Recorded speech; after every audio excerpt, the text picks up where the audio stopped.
Happy Monday, Instagram followers. Hey, everyone. Waiting for our first guest of the day. We have two very special guests after a lot of action this weekend in the NFL draft. And if you checked out last night's Jordan documentary, we'll discuss that as we wait for our special guest to join us. Hello, everyone. Hey, Maxine. Hey, Amy Marie. Thank you for joining us for Inquirer Live at Lunch. Just waiting for our guest to join us. Drop your favorite sports emoji in the comments section. Now we're going to do things a little bit different today. We will turn off comments during the interview, but at the end we may open it up for a special segment for you all to ask your questions for our guests. Hello everyone, welcome to Inquirer Live at Lunch. Happy Monday. Just waiting for our guests to join us. Allow some of our followers to join us as well. Hey, Matt Raj, 27. Eagles, that's right, Kelly. We're talking Eagles. We're going to talk a lot about the draft. Eagles made a surprise pick in the second round. They also made some upgrades at wide receiver. We'll discuss that and more. Hey, Lotta Locks, Sixers in the house. Hey, Amy Padimi. Chef just joined us. We'll give it a few more minutes. Allow everyone to join. Hey, Leslie.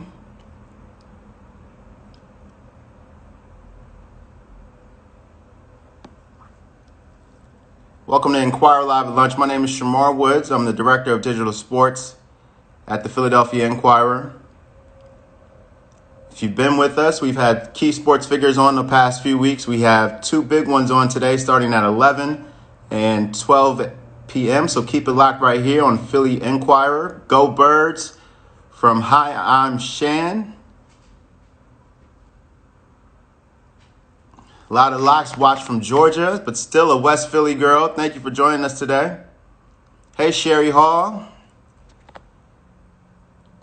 In the meantime, drop your sports emojis in the comments section.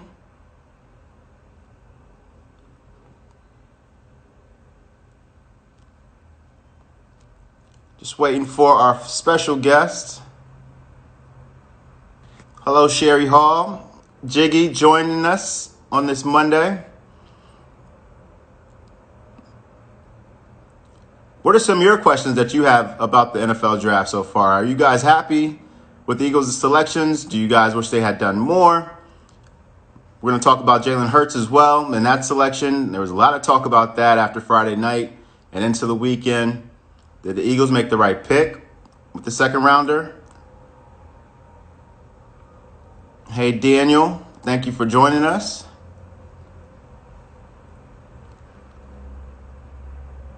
And our special guest just joined us.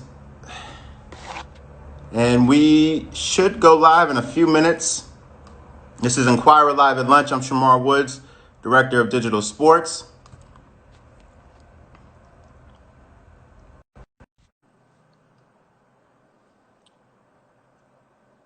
And just connecting with our special guest. Very excited about today's episode. Mr. Donovan McNabb, thank you for joining us. How we doing? How's everything? Great. How are you? Like, That's great to hear. I want to thank you so much for joining us here today, especially on late notice. So much to get to today. Joined right now by Donovan McNabb, the former Eagles quarterback, here on Inquirer Live at Lunch. Let's get right into it, the NFL draft. Yeah. Did you have a chance? Did you watch the entire thing this weekend? I watched the majority of it. We know how long it may be and how grueling it could be, especially when you have a family that's kind of impatient now throughout this whole pandemic. But I was able to catch a lot of the draft feed for the Philadelphia Eagles and other teams, obviously the rivals in the NFC East. But you have to give a lot of credit to Howie Roseman and the way that they approach this year's draft. I know that a lot of people are upset because of the college names that they follow just kind of, throughout the Saturdays, but it's all in need when it comes to the NFL draft. A lot of people didn't understand the second-round pick of Jalen Hurts. What are your thoughts? You said over the weekend that a lot of it had to do with Wentz's injuries. Right. And that, the Eagles were pretty much using Jalen Hurts as insurance. I'm curious, would you have made that same selection in the second round? You know what? I don't look for it as much as insurance is when people want to define insurance by. Obviously, you need some youth at the quarterback position, knowing that Carson's only 27 years old, but there's no need to have a backup that's 40 plus.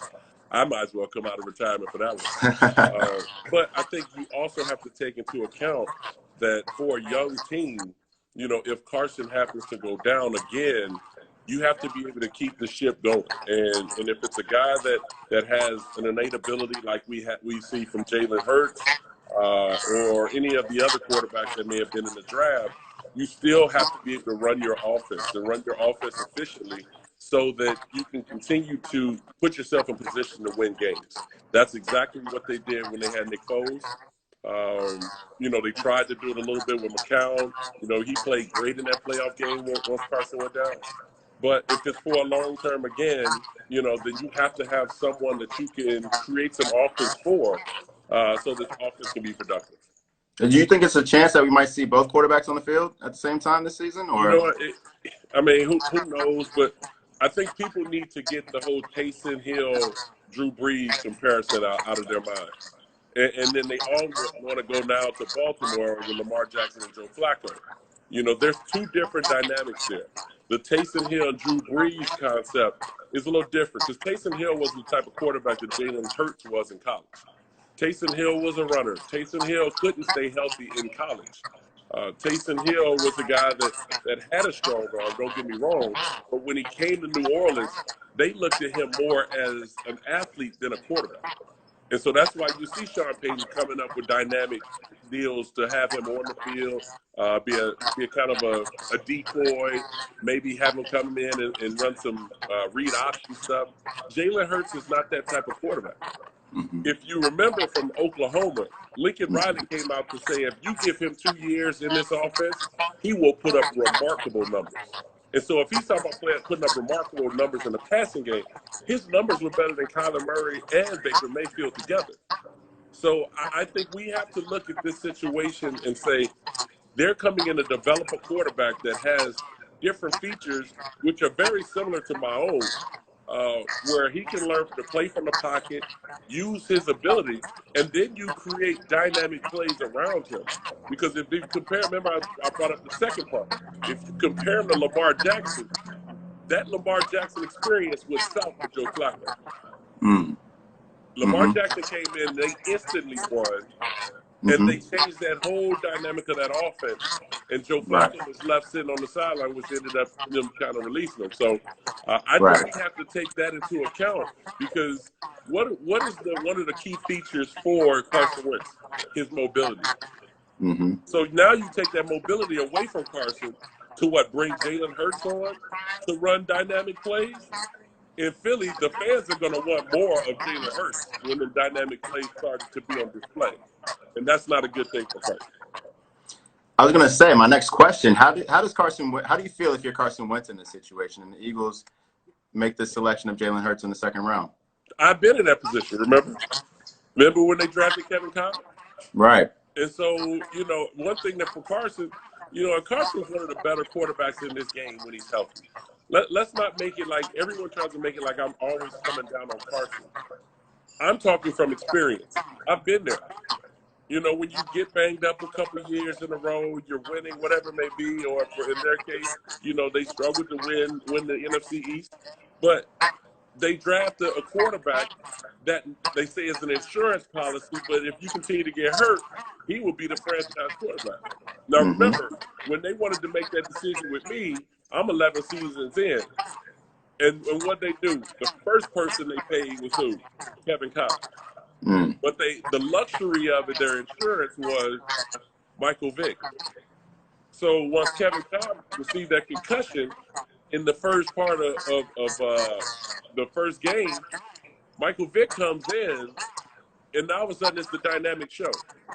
It put pressure on Andy Reid and that staff to either stay with Vick or go back to Cobb.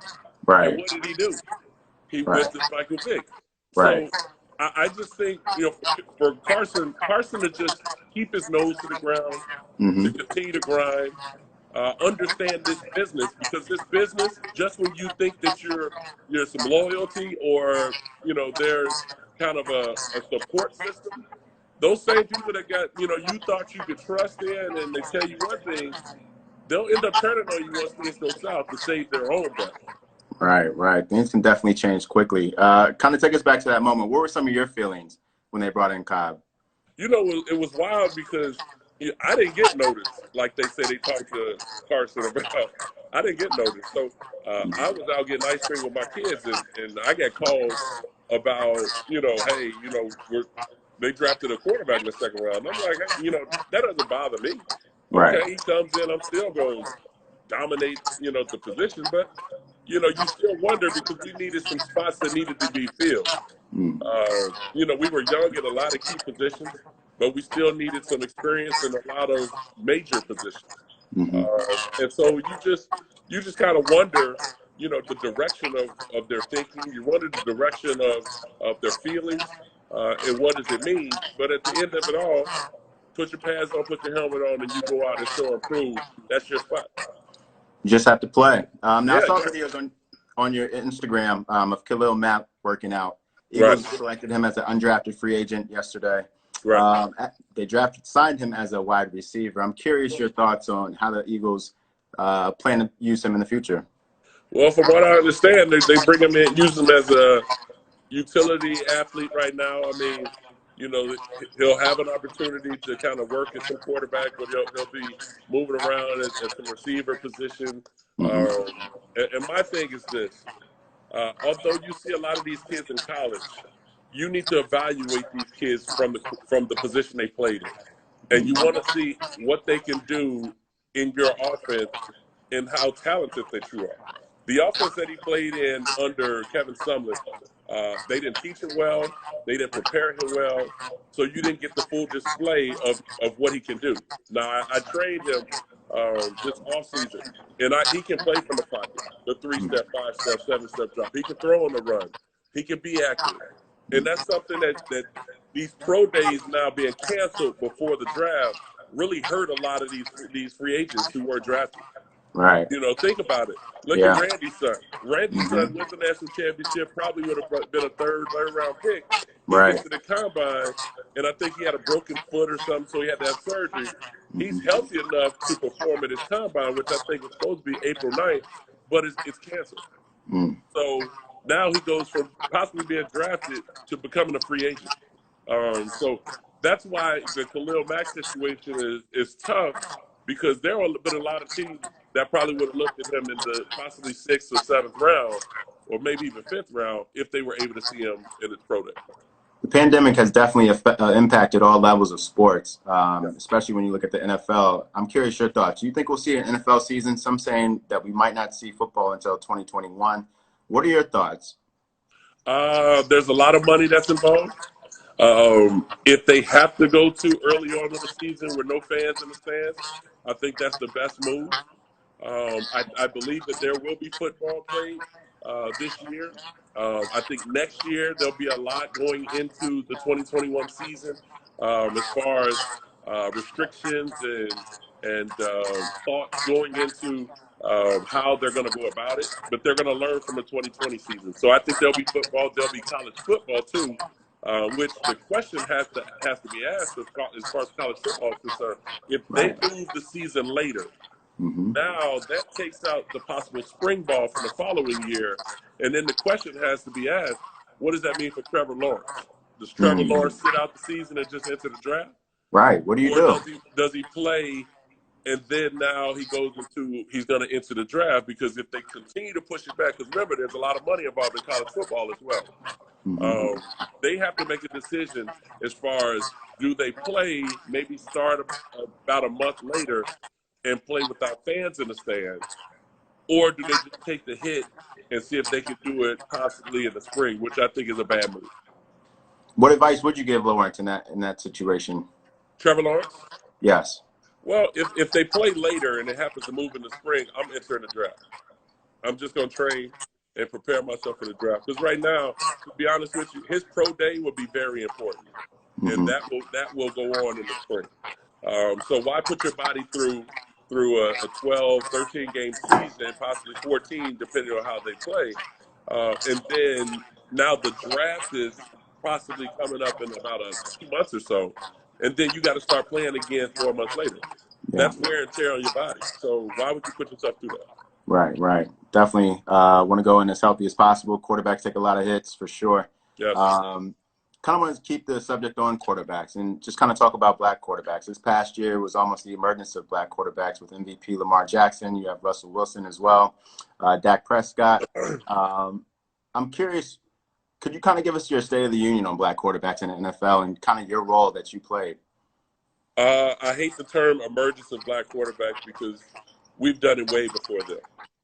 And it just wasn't accepted at that particular time, nor I don't feel it's fully accepted now. I think we discredit a lot of the Doug Williams, the James Harris, the Marlon Bristols. Why is that? Why do you think that is? Well, because as we talked about, like guys like Jalen Hurts and Lamar Jackson and guys who have the innate ability to do different things that a lot of quarterbacks aren't able to do, we label them as emergency quarterbacks, or we label them as gadget play guys. Right. We can bring them in and run the read option, right. And it's like we limit the ability of what we see from the player and see what we can get out of it instead of just kind of putting him in a box. And so when we have the Patrick Mahomes, we have the Deshaun Watsons, right. When we have, the Teddy Bridgewaters, the Cam Newtons, the Jameis Winstons, it's always trying to nitpick something about them instead of just saying, hey, you know what? He had a remarkable season. The Dak Prescott. Dak is still trying to find a contract when he completed almost 70% of his passes, and led the league in a couple categories and was top 5 in the others. Why is he still waiting on the contract? The Deshaun Watson. Deshaun loses his number 1 receiver, and now we're trying to figure out how the Houston Texans are going to play now and leave their quarterback out there to dry. Luckily for us, Patrick Mahomes won the world championship, and so now we can talk about that and how great of a quarterback he is. Then you got Lamar winning MVP, but this is something that's been happening before me. So now it's not one. I think it's generational, where we're looking at guys who have just like the Last Dance with Michael Jordan. These young millennials. They don't know about Michael Jordan. Now they're learning something different about Michael Jordan. All their stuff on right now is LeBron James. Right. So when you watch Michael Jordan, you see that type of dog that was out there on the floor, that it was kill or be killed, that he was going to do whatever it took to win games. And at this particular point, he still has that mentality. You begin to respect him a little bit more.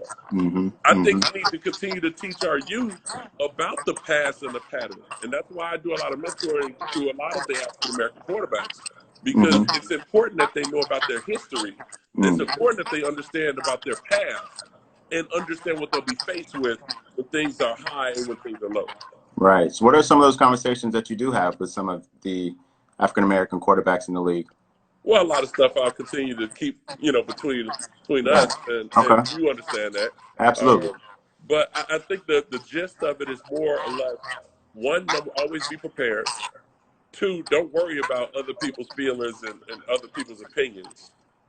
3, just go out there and play your game. Understand the game, learn the game, be prepared, but go out and play your game. And people will respect you a lot more. Right. I want to turn back to the Eagles a little bit. They're projected at 9.5 wins next season. They finished 9-7, won the NFC East last year.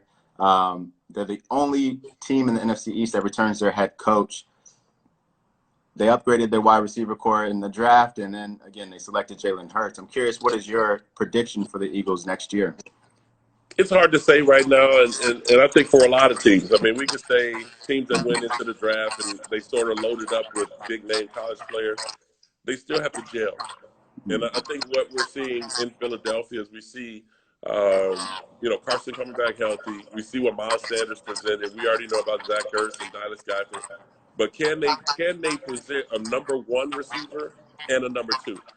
Now, are they relying on Deshaun Jackson to be that number 1? Or is it going to be one of these guys that, they drafted or possibly free agent to step up to be a number 1 receiver? Being a number one receiver is not easy. Right. Just because you think you may get a lot of opportunities in the passing game don't make you a number one receiver.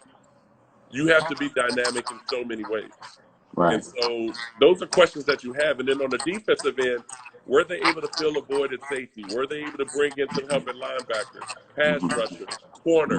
Because when you look at across the NFC East, the Dallas Cowboys drafted a receiver. The Washington Redskins, I think, drafted 2 receivers. The New York Giants, we already know about their receiving point. Daniel Jones coming back in his second season. So I just think, you have to think about those particular questions more of instead of just kind of coming up with a whole result deal. Right, right. I'm curious, did the Eagles make the right decision on Malcolm Jenkins in the offseason? I don't believe so, but I look at it in the sense like, remember, I was there when they did to Brian Dawkins. And so, we've all been in that situation where, we think everything is fine and all of a sudden they make a decision.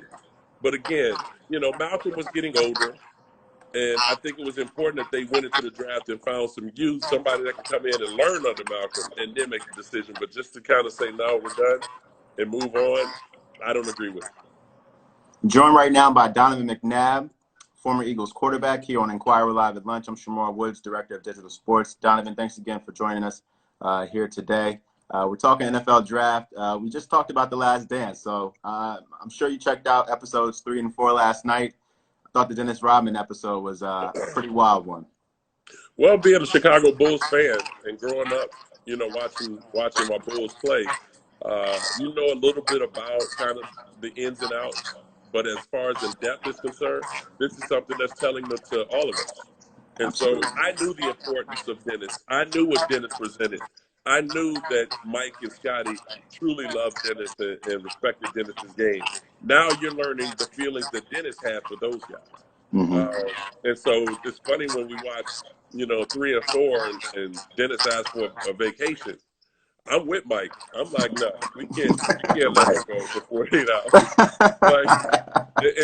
But I mean, you know what? In all, who was the person that went and got Dennis and made sure he came to practice? It was Mike. Right. Who was the guy that kind of kept everybody together, even though everyone tried to defame him a little bit and turn their back on him because they felt like he was basically baby Jesus? It was Mike. And so that when Phil talks as far as the kind of relationship that they all had, and when Steve Kerr talks about kind of how close they all were, is the reason they went out and won championships like that. Yeah, it's so good. It's so interesting to look into the psyche of, championship teams. Right. Did you draw from Jordan, and how so as an athlete yourself?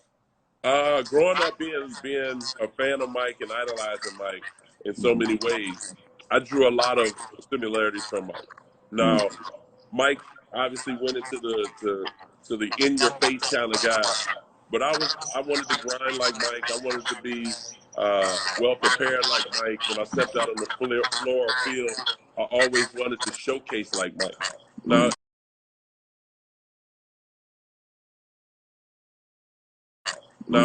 so a lot of people think it's always about the numbers, but it's what pops out at you as a fan is somebody out there working, grinding, and being very productive stands out more than at the end of the day looking up and seeing how many points he has or how many yards he passed for. And so he was the guy that I watched and I talked to over years. Remember, I was under Brand Jordan for about 3-4 years, and we had a relationship that we talked just of off-season work, in-season work, how to handle certain situations. So Mike was instrumental in my life of a lot of different things that I wanted to do and accomplish in my career. What do you miss most about playing in Philadelphia? The locker room. The locker room, the camaraderie, guys pushing each other in the weight room and fun on the field. And then Sundays were it was like a kid in a candy store. We had got our work done during the week where it was so much fun and we had a great time together. And Sunday was just an opportunity for us to go out and have fun. Right, right. We're going to open up the questions a little bit. If you wouldn't mind taking some questions from our readers just before you go Sure. today. Turning on comments, we're joined by Donovan McNabb here on Inquirer Live at Lunch. Definitely drop your questions in the comments section for Mr. McNabb. And I have a few questions for you. Now, I started a segment last week. It was called the Philly Five. It's is to name your 5 favorite things within Philadelphia. So the first thing, your favorite Philly win. My very first win, I would say, in the NFL was, I think, against the Washington Redskins. That was one you'll always remember as a quarterback, as a player, of just kind of what led to it, how we prepared, the fan support. And from that point on, I thought that triggered a lot of great things for us in the games to go. I thought we went into that next draft looking to provide more spark on both sides of the ball. We brought some free agents in that helped us understand a little bit more of the game. Mm-hmm. And so I look at more of that first game to be very special in my career. That's great. A question from one of our readers. This one comes from Boss Lady, Boss Man. Who was the best teammate you ever played with? It's hard to pinpoint one. I played with Troy Vincent and Brian Dawkins, Bobby Taylor. One of my best friends in Barry Gardner, Brian Westbrook. A lot of guys that I still talk to this day. The list goes on, so it's hard to just say one person. Another question. This one comes from Ray, our deputy audience editor. In honor of The Last Dance, who was your favorite? This one's a tough question to read. Or like Scottie and Pippen, or Yeah. like Scottie Pippen and Dennis Rodman, 2 teammates that help you reach your highest potential. Who would those 2 teammates be? I don't know if it'd be so much teammates. Number one would be Andy Reid. Andy would be at the top of the pedestal. And then it's kind of hard to say from there. We had from Westbrook to the offensive line, to Chad Lewis, T.O., Brady, everybody. Everybody played their part to help us get there. Another question from one of our readers. This one's from our sports editor, Gary Patowski. Hey, Donovan, speaking of QBs and injuries, can you talk about what it is like to play on that broken leg against the Cardinals at the Vet? No fun. It's just that was my very first break of my football career, and I didn't feel any pain. I continued to fight through, and then find the results afterwards. But you're willing to do whatever it takes to play and help your team, and that's something that I learned from MJ. When MJ broke his foot, he was finding any way to get back out there on the floor. And as a player, it's difference between if you're hurt or you're injured. Because if you're hurt, you play. Right. If you're injured, you find a way to get back out there, which might not get you back out there, but you still fight to get back out there. Absolutely. This question comes from Designer Car Service. Your best move at the goal line? Oh, it's definitely the Michael Jackson kick with the moonwalk. You gotta, show homage for MJ. The other MJ. Right. I kept it real sexy with the leg kick, and then did you practice it, or how did it come about? Does it come out naturally? It's natural. I'm a Michael Jackson fan, man. Jackson 5, baby. So it's just in you. It's in me, Right. I remember when I first did it, and I just continue to make it a deal. Love it. Just going back to the Philly 5 right now. Your favorite Philly restaurant? I don't know. We had striped bass. You have your Capitol Grills and Morton. I'm a Gaetano's guy. I know everybody's big on Pat's and Geno's, but I'm a Gaetano's guy. Okay. Yeah. So it varies. We have another question. This one comes from the Jackson Design. Was there any significance to the number 5? It's funny. I went into college, and number 5 obviously was worn by Marvin Gaye at Syracuse, and he was leaving, but I was looking to come in and wear number 1. I wore number 1 in high school, so number 1 was on my radar, and there happened to be a junior wearing it in Deion Maddox who wouldn't give it up. So they gave me number 5. And I just stuck with it all the way through. Next question comes from JST Lewis. 16. How has the quarterback position changed since you suited up? I think what they're doing is they're running a lot of college offenses now to kind of cater to some of the guys or what they did in college successfully. When I came out, it was more or less running the pro style offense and then adding stuff to that. So you're starting to see a little bit more of the athleticism of a lot of different guys, like when Andrew Luck was playing. Now you said Josh Allen and the dynamics he presents to the game. Lamar Jackson, obviously, all of those guys. But for what you're seeing a lot of college coaches becoming NFL coordinators and bringing that offense in. Right. Game's changed. And I'm Absolutely. curious, who's your favorite quarterback to watch these days?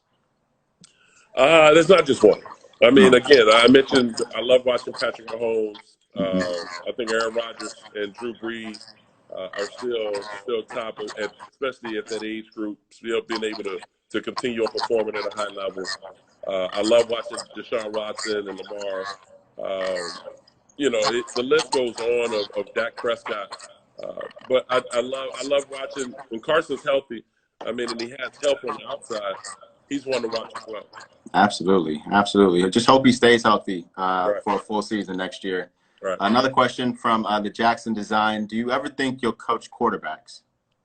I've worked with them over the last handful of 6 years. I've been working with them. So coaching them under an organization, no. I just love, presenting features that they can work on, engraving, different things that they can do and add to their game. Some guys come with the shotgun kind of offense, and then they don't know how to play under center or vice versa. They got to know what they're reading and understanding fronts and coverages and blitzes and things of that nature. And that's where I like to work with those guys outside. Right. Talking to Donovan McNabb here on Inquirer Live at Lunch. Send your questions. We're wrapping up here, the last segment of the show. Donovan, thanks again for joining us. Going back to the Philly Five, what's your favorite Philly word? Word? Word. You know what? I don't know. I mean, the whole East Coast vibe, me going to school in New York and then having a lot of friends from the cities, so people don't say B anymore. They don't say brick when it's cold. A lot of people don't say that joint. Right. You see something nice, you say, yeah, that's a nice joint right there. A lot of people don't know that. But there are a lot of key words, I mean, that I grew up with. But at this point, when you're 43 years old, that ain't hot no more. You say dope. You say, and my kids get on me when I try to act cool. When you try to get hit? Yeah, they give you a hard time? Yeah, I can't say lit or nothing like that. Right. It's just not cool. A couple more questions from our readers. Besides winning, what would you change in the Super Bowl? Just the end result. But also to take into account, everybody would love to be a winner. So if it's eliminating some of the mistakes you made, whatever it may be, everybody wants that. But sometimes that's what makes us who we are. Whatever result. I mean, if we would have won, I guarantee my life probably would have been a little bit different by how people receive me. But we lost, and you move on. Look at the Buffalo Bills. Right. Buffalo Bills should go down as one of the best teams in NFL history. But the fact that they didn't win, they won't give them the full-on credit for that. Right. It's hard to make it to a Super Bowl. It's hard to make it to AFC Championship 4 times in a row. So that should be part of credit that they give to a lot of these teams that win 1 or 2 championships. Now, you were on record earlier this year saying that, you guys were destined for the Super Bowl the following year after the Super Bowl run, but T.O. broke up kind of the team. I'm curious, how did he break up the team? What were your thoughts behind the reason that Eagles didn't return to the Super Bowl? You know what? No need to dig back into that whole dirt. But I felt like we were destined to make it to the Super Bowl. We had everybody coming back healthy. Going into the draft, add some more pieces to it. But you know what? We all seen what happened. There's no need to go into it. Right. Do you think you'll ever repair your relationship with T.O.? No. Mm. Back to the readers' questions. Do you still dislike the Cowboys? Yes. It's like Mike in Detroit. You just find something every time something comes up. It's dealing with the Cowboys. Like, yeah. But remember, I played with the Eagles and the Redskins, so I had a double hatred there. Another question. This one comes from Cheesesteak Blue Telescope. These are some interesting Instagram names today. Yeah, Do you still communicate with Andy Reid? I do. What are some of the conversations that you have? You know what? We still talk about, the years, and we talk about obviously now with Patrick Mahomes, and he asks questions of what I think, he can provide for him. What do I see? I spoke to the Kansas City Chiefs the Thursday before the Super Bowl, so that was an honor for him to ask me to do that. I stay in contact sometimes with some of those guys because happy for them, but I'm happy for Andy because now he can get the credit he deserves, for our 5 NFC championships to his now two AFC championship appearances and a Super Bowl win. All right. I think that's going to wrap it up. Donovan, again, thank you so much for joining us here on Inquirer Live at Lunch. I really appreciate your time. It's been a pleasure talking with you today. You too. We'll see what happens with the Eagles next season after this past weekend's draft. Mm-hmm. It'll be interesting, It will be. Especially to see if we're even going to have an NFL season, Oh, yeah, we will. So get ready, prepare yourself. It's going to be exciting. Absolutely. Thanks so much, Donovan.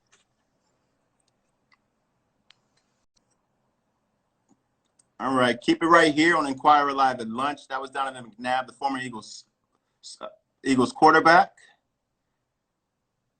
Thank you all for tuning in. We'll be back at noon with our second guest of the day. Terrell Owens will be joining us right here on Inquirer Live at Lunch at noon. Thank you all for joining, asking the great questions. We'll take a little bit of 20-minute break or so, and then we'll be back.